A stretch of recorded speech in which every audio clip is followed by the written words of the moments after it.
everyone, and welcome back for another deep dive. We love to get into the nitty-gritty of these topics that really matter, and today we're tackling something I know is on a lot of your minds. Men's rights, covert contracts and relationships, that whole dynamic. And how society's expectations of men, well, they've really shifted over time. And to help us unpack all of this, we're going deep into Redacted Book Title by Conrad Riker. Conrad Riker. Now, there's a guy who isn't afraid to shake things up. His work really digs into the history of, all these institutions that we take for granted and how they've been, reshaped by different forces over time. It's really fascinating stuff, especially if you're trying to understand the whole, dance of power and gender throughout history. Okay, so right off the bat, Riker throws down a pretty big challenge to what a lot of people think about gender equality. He's saying that men and women aren't just, social constructs, but they're fundamentally different. Yeah. Like down to their biology. And he's saying these inherent differences are what have shaped our societies and our institutions. Yeah, he's not pulling any punches, is he? He goes right to the heart of it.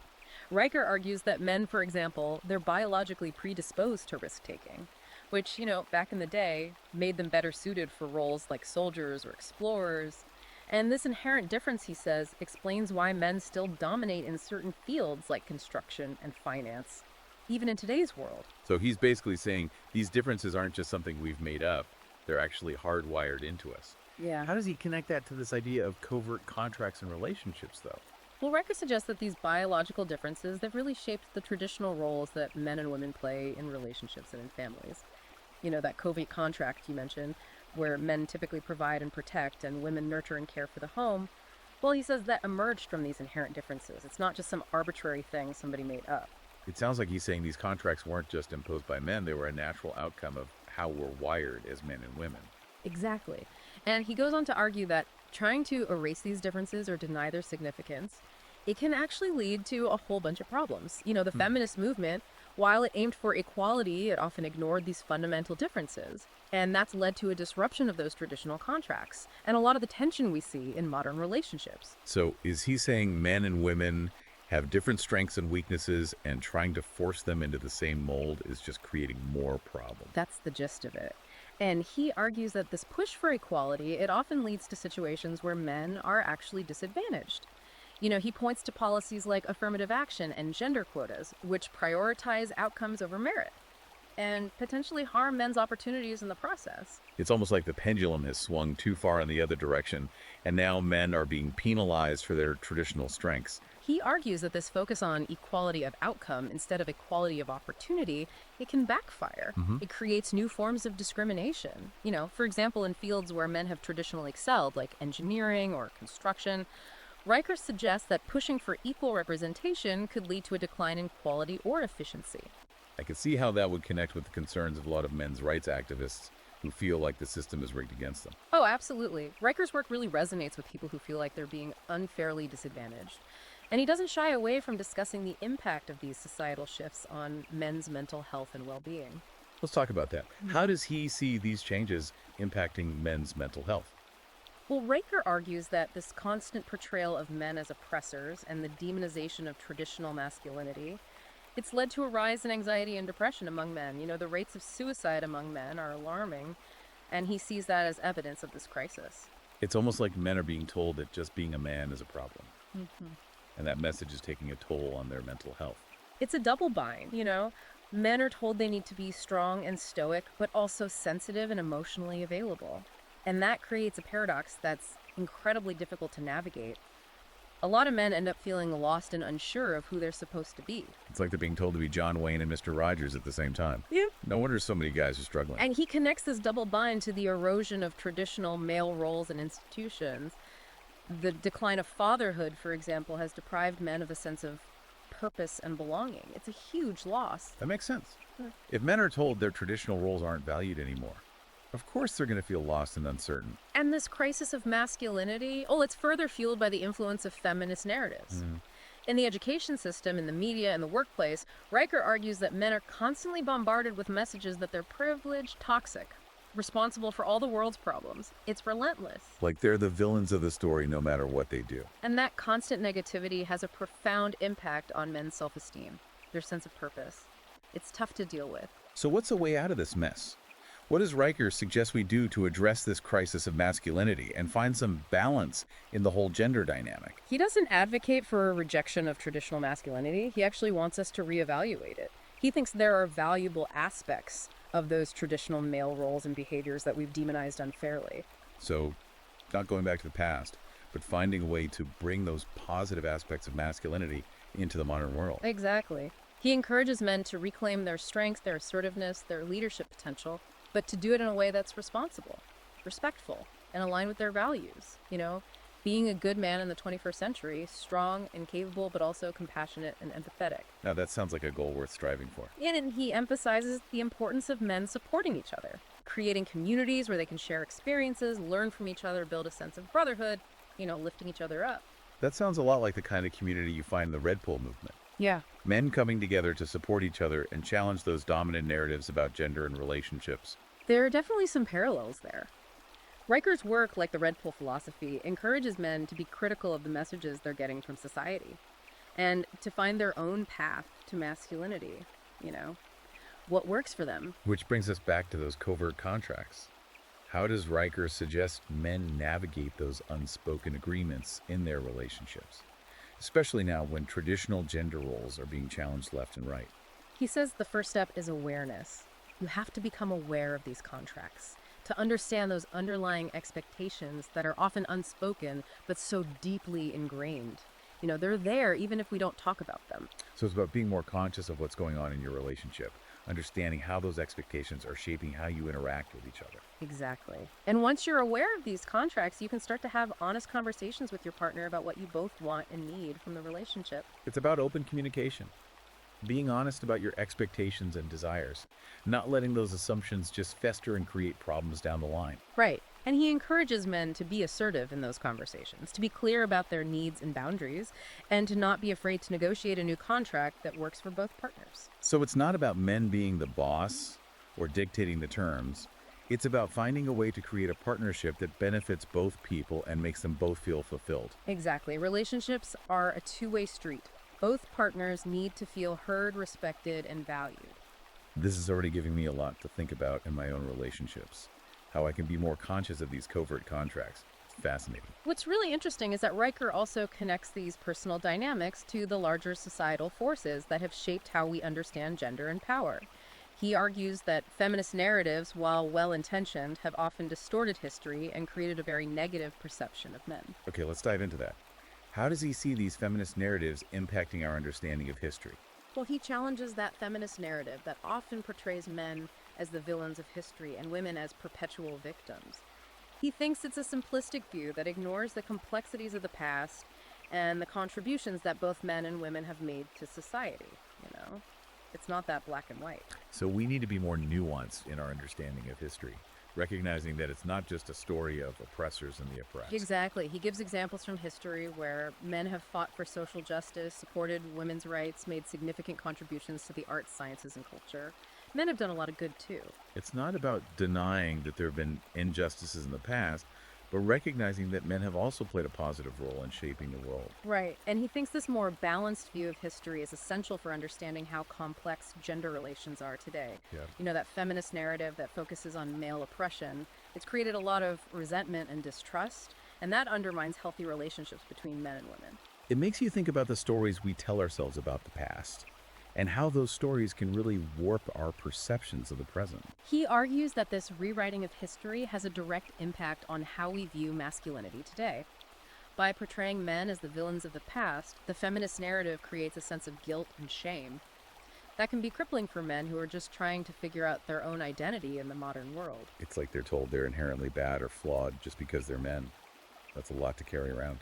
And this shame can lead men to reject their own masculinity, to suppress their natural instincts, to apologize for just existing. It's heartbreaking. This is starting to sound a lot like the concept of toxic masculinity, where certain aspects of traditional male behavior are demonized as harmful or oppressive. He thinks the concept of toxic masculinity, while sometimes well-intentioned, has often been used as a weapon to shame men and undermine their confidence. A lot of the qualities that are traditionally associated with masculinity, strength, assertiveness, competitiveness, they're not inherently bad. They can be channeled in positive and constructive ways. So it's not about getting rid of those qualities. It's about finding a healthy and balanced way to express them. Exactly. He argues that men need to be encouraged to embrace their masculinity, not suppress it, and to find ways to express their strength and their drive in ways that benefit them and society as a whole. That's a powerful message. Yeah. It's about taking back the power of masculinity and using it as a force for good. And he ties it back to the idea of leadership. Riker argues that this demonization of masculinity by the feminist narrative has led to a decline in male leadership, which he thinks is essential for a stable and thriving society. So he's saying that we need strong male leaders, not in spite of their masculinity, but because of it. Exactly. He argues that men and women have different leadership styles, each with their own strengths and weaknesses, and a healthy society needs a balance of both. This current trend of pushing men out of leadership positions, he thinks it's ultimately harmful. It's interesting. It's not about saying that women can't be good leaders. It's about recognizing that men bring something unique to the table, too. Right. He uses examples like Winston Churchill's leadership during World War II, his decisiveness and resilience under pressure qualities he associates with traditional masculinity were crucial to the Allied victory. And he also points to figures like George Washington and Abraham Lincoln. Their leadership styles, while not perfect, were shaped by their masculine qualities and helped to shape the course of history. It makes you think about the whole debate about gender roles and leadership positions. It's like he's saying we shouldn't be trying to force everyone into the same mold, but recognizing that different people bring different strengths to the table. Exactly. He argues that a diversity of leadership styles is essential for a healthy and functioning society. Wow. This is a lot to take in. It seems like Riker is really challenging a lot of the conventional wisdom about gender equality and the role of men in society. He is. And his work is especially relevant for people who are questioning those dominant narratives and looking for a deeper understanding of the dynamics at play in their relationships and in the world at large. I can already see how this book could be incredibly valuable for anyone interested in men's rights, the red pill philosophy, or just understanding the history of gender roles and expectations. Absolutely. Riker's work is like a powerful antidote to the often one-sided narratives that dominate the mainstream media and academia. This is just the tip of the iceberg, though. We've only scratched the surface of Riker's ideas. There's so much more to explore in this book. There is. We'll dive deeper into his analysis of the feminist aesthetic, the rewriting of history, and the impact of these narratives on men's lives in the next part of our deep dive. This has been incredibly insightful so far. I'm already looking forward to part 2. So, we were talking about how Riker challenges these narratives around gender, and he also delves into how these narratives have impacted our very idea of beauty, particularly, in the realm of cosmetics and the beauty industry. It's fascinating how he ties it all together. Okay, so we're talking makeup, skincare, that whole world of beauty standards. How does he connect that to everything else we've been discussing? Well, Riker argues that the feminist movement, while initially critiquing those traditional beauty standards, the ones that were seen as oppressive, it actually ended up creating its own set of restrictive expectations. He calls it the feminist aesthetic, and he suggests that it can be just as harmful as the standards it claims to oppose. So basically he's saying feminism just replaced one set of beauty standards with another. Could you give us an example of what he means? Sure. He points to the whole natural beauty movement. Now, on the surface, it's great for women to feel comfortable in their own skin, but Riker argues that the pressure to reject all forms of artificial enhancement, like makeup or cosmetic surgery, it can be just as intense as the pressure to conform to those old ideals. It's like a pendulum swing, from one extreme to the other. So now women are being judged for whether or not they wear makeup. It's like a whole new set of pressures and expectations. It's fascinating how these things evolve. Exactly. And it's not just about makeup either. Riker argues that the feminist aesthetic often promotes a kind of androgynous look. Minimal makeup functional clothing, a rejection of anything that's seen as traditionally feminine. Think about the rise of athleisure and that whole comfort over style trend. Riker sees this as a reflection of that aesthetic. It's seeped into our culture in a big way. That's interesting. I can definitely see how that connects to his idea that feminism is trying to erase the differences between men and women. It's like a blurring of the lines between what's considered masculine and feminine. Exactly. And he goes even further. He argues that this aesthetic isn't just about personal style, it's actually infiltrated our institutions. He suggests that it's used to justify policies that disadvantage men in the workplace, like diversity quotas or mandatory sensitivity training.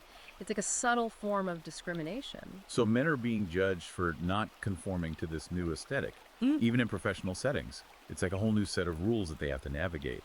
Precisely. He argues that men are often penalized for being assertive, competitive, or expressing traditional masculine traits, while women are often rewarded for adopting a more androgynous or even masculine style. It's a double standard that he finds troubling. That's pretty thought-provoking. Makes you wonder if these attempts to erase gender differences are actually creating more problems than they solve. It's like we're trying to fit everyone into the same box, and that can't possibly work for everyone. And he ties this back to the idea of societal stability. Riker believes that these trends are contributing to a decline in cultural norms and a sense of community. It's like the glue that holds society together is starting to come undone. So it's not just about individual men and women feeling lost or confused. It's about the very fabric of society itself starting to unravel. It's a pretty big picture perspective. That's exactly how he sees it. He argues that the push for political correctness and the rejection of traditional values have created a sense of fragmentation, a loss of shared identity. We're all becoming more isolated and disconnected from each other. That's a pretty bleak outlook. But I can see how it connects to some of the anxieties that people are feeling today. There's a sense that things are changing too fast and that we're losing something important in the process. Riker believes that we need to find a sense of balance. He argues that a healthy society needs both masculine and feminine energies, both traditional values and progressive ideas. It's not an either-or situation. It's about finding a way to integrate both. So it's not about going back to the past, but about finding a way to bring those positive aspects of the past into the present and blending them with the best of what the modern world has to offer. Exactly. He encourages people to be critical of the dominant narratives, to think for themselves and to find their own path, one that honors their values and their individuality. It's about taking ownership of your own life and not letting yourself be defined by someone else's agenda. This is making me think a lot about those covert contracts we were talking about in relationships. It's like those unspoken expectations about gender roles are being challenged and reshaped by these larger societal trends. And that can create a lot of confusion and conflict, especially for couples who are trying to navigate those changes together. Absolutely. And that's why Riker stresses the importance of open and honest communication. He encourages couples to have those sometimes difficult conversations about their expectations and to find a way to negotiate a new contract that works for both partners, one that takes into account the realities of the modern world. So it's about being upfront with each other, about what you want and need from the relationship, not letting those unspoken assumptions fester and create resentment. It's about being proactive and intentional, about creating a partnership that works for both people. Precisely. It's about acknowledging the challenges of navigating these changing dynamics, but also recognizing the opportunity to create something new and fulfilling together. It's about embracing the complexity and finding a way to make it work. This has been really eye-opening so far. I'm starting to see how these seemingly abstract ideas about feminism, masculinity, and societal trends, they actually have a very real impact on our everyday lives and relationships. All these pieces are starting to fit together. That's the power of Riker's work. He helps us to connect the dots and see the bigger picture. And he doesn't shy away from controversy. He really challenges some of the core tenets of feminism and the woke ideology that's become so prevalent in our culture. And that's what makes his work so valuable, especially for people who feel like their perspectives are being silenced or marginalized. It's like a breath of fresh air to hear someone articulate these ideas in such a clear and compelling way. I'm glad you're finding it valuable. I know I've learned a lot from reading his work, and I think it's something that can really benefit anyone who's trying to make sense of the world we live in. I'm already thinking about how I can apply some of these ideas to my own life and relationships. It's like a whole new framework for understanding these complex issues. That's fantastic. Riker's book provides a really valuable framework for understanding these issues, and it empowers individuals to take control of their own narratives. It's about taking back your power and shaping your own destiny. And there's still so much more to unpack. We haven't even touched on his analysis of the connection between feminism and Marxism, or his critique of the witchy aesthetics that have become so popular in certain circles. It's like a whole other layer of the onion that we need to peel back. We'll get to those topics in the next part of our deep dive. There's a lot to uncover, and it's all incredibly relevant to anyone who's trying to understand the cultural and political landscape we're navigating today. It's like a roadmap for making sense of the chaos. I can't wait to dive in. Let's take a quick break and then we'll come back and explore those final layers of Riker's fascinating and thought-provoking work. All right, we're back for the final part of our deep dive into redacted book title. We've covered so much ground already, from those covert contracts and the feminist aesthetic to the rewriting of history and that whole crisis of masculinity. It's been a wild ride. And now we're getting to some of Riker's most thought-provoking arguments, about the connection between feminism and Marxism, and his critique of what he calls those witchy aesthetics. This is where things get really interesting. These are some heavy topics. I'm curious to hear how he connects feminism to Marxism. That seems like a big jump to me. It might seem that way at first, but Riker argues that there's a deeper ideological connection between those two movements. He suggests that both feminism and Marxism, well, they share this common goal of dismantling those traditional power structures. Yeah. And creating, a more egalitarian society. It's not just about equality on the surface. It goes deeper than that. So it's not just about gender equality for feminists and economic equality for Marxists. Yeah. He's saying there's something more fundamental linking them together. Exactly. He traces this connection back to the writings of Karl Marx and Friedrich Engels. You know those guys. Yeah. They saw the traditional family structure as a tool of capitalist oppression. They believed that it was designed to keep women subservient to men and to maintain the power of that ruling class. The family was just another cog in the machine. So the family was just another way for the powerful to exploit the powerless. Yeah. That's a pretty radical idea. It is. And Riker argues that a lot of feminist theorists have adopted and adapted these ideas, particularly those concepts of patriarchy and false consciousness. Those terms get thrown around a lot, but he gives them a very specific meaning. Okay, let's break those down. What does he mean by those terms? Well, patriarchy, as Riker defines it, it refers to that whole system of male dominance that he sees as permeating society, and false consciousness. Well, that refers to the way that individuals are basically indoctrinated into accepting their own oppression. They come to believe that the system is fair and just, even when it's actually working against their own interests. So it's like a form of brainwashing. Yeah. Where people are convinced that the system is working for them when it's actually exploiting them. That's the idea. And Riker suggests that feminist theorists, well, they use these concepts to explain why women have historically accepted those subservient roles. Yeah. They argue that women have been tricked into believing that they're inferior to men, that they don't have the same capabilities or rights. So it's not about women making choices. It's about them being victims of a system that's rigged against them. That's a pretty bleak outlook. It is. And Riker believes that this victim mentality can be incredibly disempowering. He argues that it prevents women from taking responsibility for their own lives and making choices that could lead to true fulfillment. It keeps them stuck in this cycle of blame and resentment. It's like he's saying that true empowerment comes from recognizing your own agency, not from blaming external forces for all your problems. You have to take control of your own life. Exactly. And he suggests that this focus on victimhood has also led to a demonization of men. Portraying them as the enemy rather than as potential allies in the pursuit of equality, it creates this division that makes it impossible to find common ground. That makes sense. If you see men as the oppressors, it's going to be pretty hard to work with them to create a better world. It's like you've already written them off as the bad guys. Right. And this ties into his critique of those witchy aesthetics that have become so popular in some feminist circles, the embrace of witchcraft, goddess worship, those kinds of occult practices.